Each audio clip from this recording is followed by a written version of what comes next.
Last class we took a look at how to create different metal tooling techniques and embossing into the metal. We did rounded, where you're taking a rounded tool and raising something from the back so that it has some height.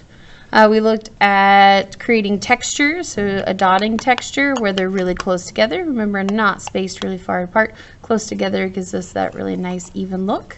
And then we have our technique where we are making lines, leaving a little bit of space in between them. And when we flip it over, going in those extra lines that were left, the space in between, creates this really nice bold pattern.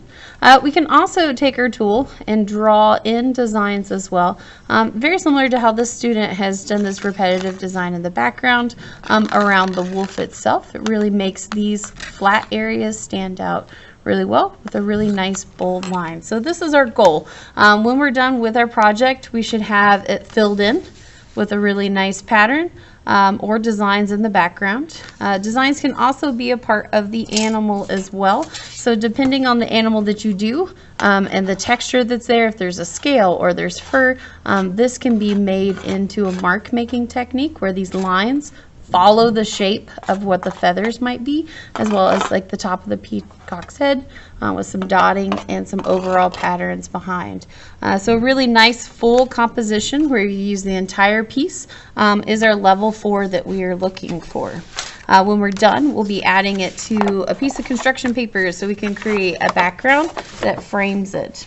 So you should have picked out your image and it has been printed. So first step is you're going to get your printed image and you're going to cut out the square that's going to go onto the metal. So you're going to need your printout and it's been cut.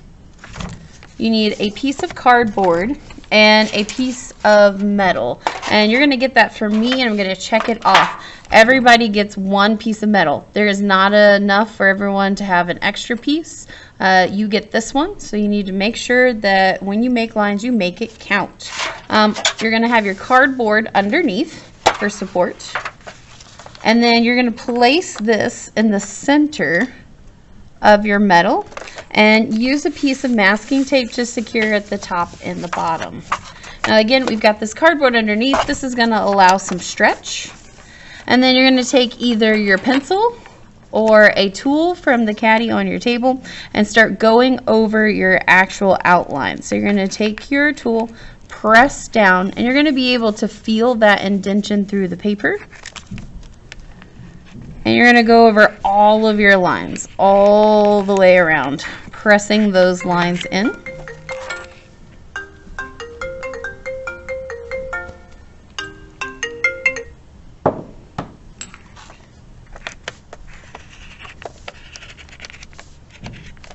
And every once in a while, kind of lift it up and take a look at what you've been creating and make sure that you're pressing hard enough. If you only see a really light line, then you're going to have to press harder so that we can see those. And again, I never take this completely off. I just kind of hinge it so that I can see what I'm doing. Our goal is to press this in enough that these edges are indented enough that when we put India ink on top, it's going to sit in here, and then we'll use still wool to buff out the rest of it. We will keep this piece of cardboard because we're going to wrap the edges around it and secure so that none of the sharp edges are showing.